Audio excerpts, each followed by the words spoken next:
This is NDTV. And you're watching NDTV Prime. In association with Micromax. Nothing like anything.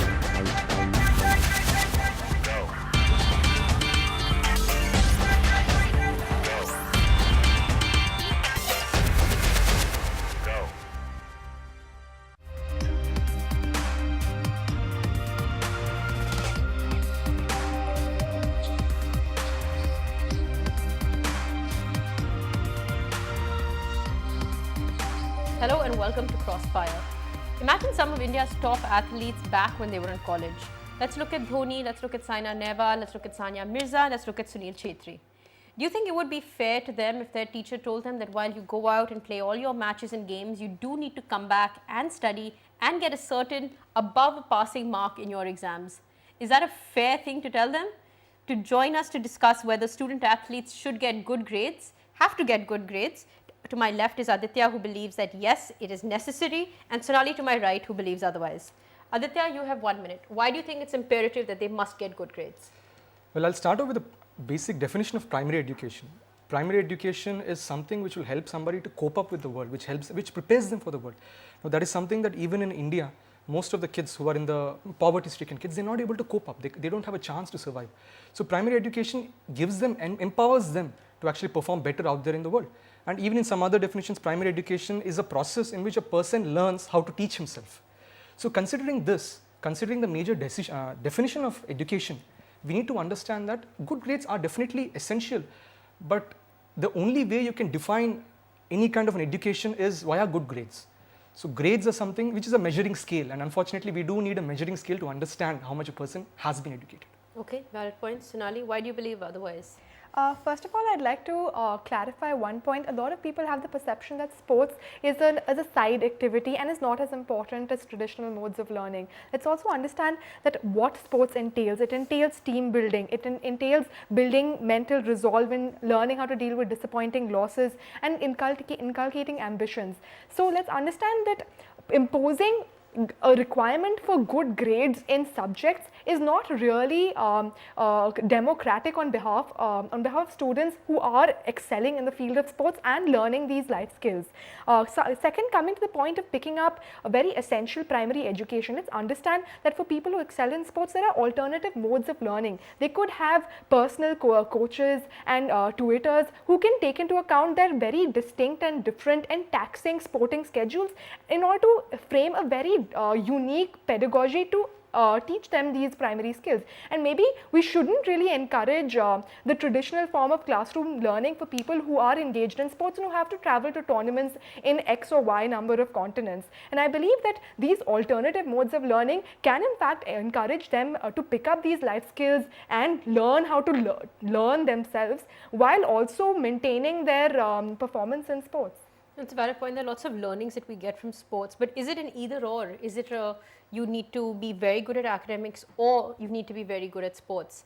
Shouldn't it be a level playing field where if you're good at academics, you should still have some sort of sporting strength or have some sort of thing that you're proud of in sports? Shouldn't it be both? I think proposition here is making it an either or case, wherein they say that a strong foundation in textbook learning is essential to life. And I don't think that is the case. I think you learn enough from the sporting environment as well and from living in the world at large by reading the newspapers or, for instance, interacting with other people. I think there are numerous modes of learning that one can inculcate. And I don't think that simply textbook learning or imposing this requirement of scoring 75% in all your exams is a very democratic thing to do for these kids. Also, coming to another point, let's also understand that what good grades imply, right? So we know that especially in the Indian education system, the definition of good grades could be 90%, could be 85%, and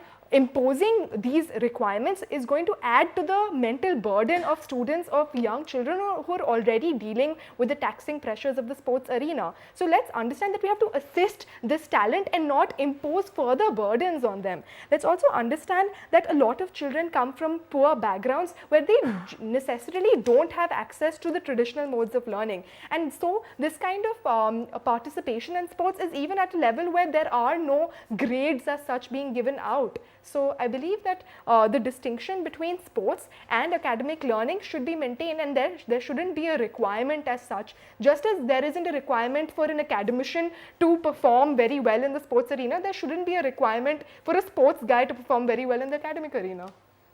Aditya? So my argument for that would be essentially schools are academic institutions. Now there was a point that you did mention that maybe they have other alternate sources of learning. Let it be even academic, let it be life skills. But if you consider even sports definitely, there is an alternate mode of learning. That's what children do. They go for sports academies. And down the line, once you graduate, you finish your schooling, once you get into a graduating course, even then you have sports management. You have, even there also you have a level of sports academy again over there.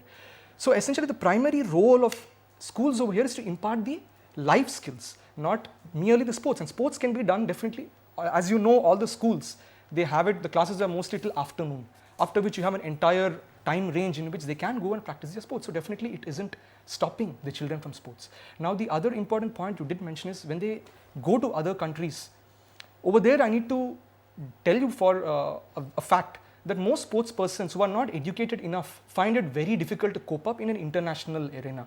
They can't exactly communicate. For instance, there are even sports people who don't exactly know proper mathematics, and when mathematics is not known, it seriously creates a problem for you in the financial part. And when sports becomes your life, when that becomes your bread earner, not knowing maths would be a huge problem for you. What is your response to she's saying that there should be a distinction between the two? Do you agree with that? Distinction as in? Distinction between academics and sports. It's not necessary that, a sports person has to be good in academics and an academic person has to be good in sports. Do you think that's the correct way to see things? While I do agree with hers, in which you can even say there's a quotation which says that don't judge a fish by its ability to fly. Maybe the fish is good in something, don't make it just fly. But then again over here, we should remember that sports, if you're considering it as a full-time thing, it becomes a subset of a schooling. It doesn't exactly become the schooling in itself. It becomes a course in the entire spectrum of various other courses, which is definitely, the other courses definitely are required for you, sciences, maths, social. But then when you say you need good grades, what is a good grade? A good grade can be the best, but we don't really need the best. We need grades that help them cope up with the world. So how do we measure that? We need to really work upon. Sonali, your response to the learnings that you have from sports are great, and they're uncomparable to ways that we learned other things in life. But what about Aditya's point, which is a valid point according to me, is that when you go out, there's certain basic academic things that you should know or that are expected of you when you're an educated person and you did go to school. If you need to go to a sports school, you can go to a sports school where the academic rigor is significantly less.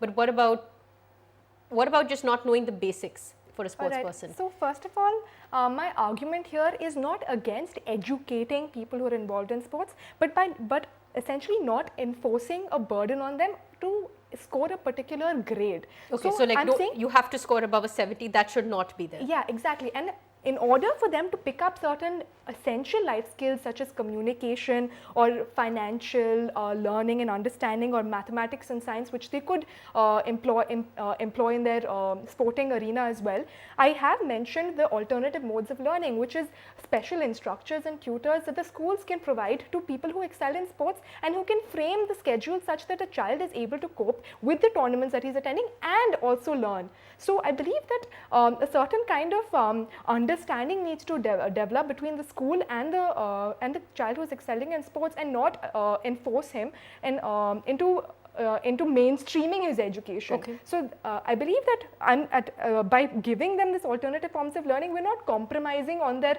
larger life skills of communication. They're getting their education, they're just getting them in a different way is what you're saying.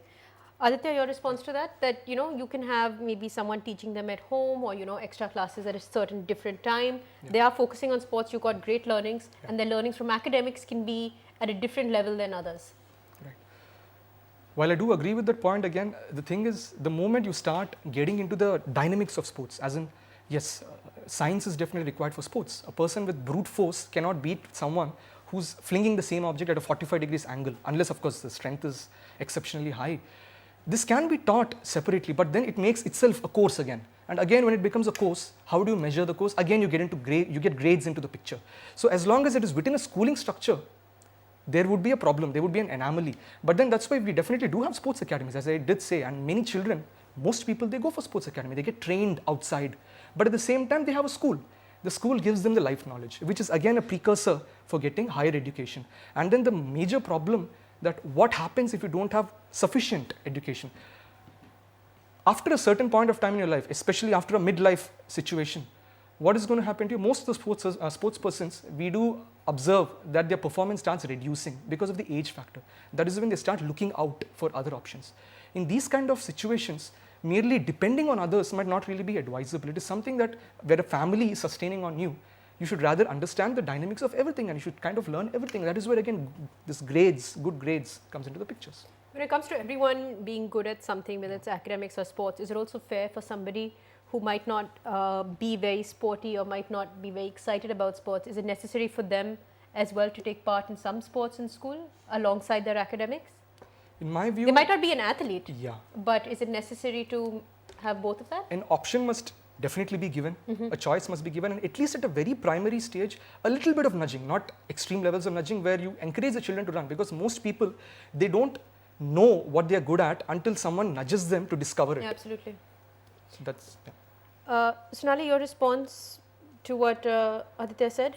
So Aditya mentioned that a lot of times sports people need to have an understanding of science or mathematics to even perform better in their particular field. So I need to know what speed is in order to bowl well or bowl at a particular angle. So I need to know maths to bowl at a particular angle. So I believe that that kind of knowledge about science and maths is very intuitive, and this intuitive knowledge will be reflected in my performance, and I don't need to give an examination and give a definition of speed in order to know what speed is and how I can employ the concept of speed in bowling. So I think the kind of testing requirements on science and maths for school kids will be very different compared to the average kid who will have to give definition and solve a mathematical problem. Yeah. So I think good grades then doesn't make sense because the examination pattern itself will not be applicable for their learning. You know, a lot of times on the show, and especially when we're doing the debate, we sort of just get into the debate and do not focus on the solutions to such a thing. We've heard some bit from Sonali. Aditya, what do you think would be your solution in terms of reconciling sports and academics, especially for athletes? Like she said, you can have your matches and then you have separate classes or separate sort of education with your teacher. What would be a different idea? My opinion would be inside a school environment. When a child enters a school, there's something they look forward to. And sometimes there's something they don't look forward to. That is why they wait for the bell to ring and so that everyone can run out of the class.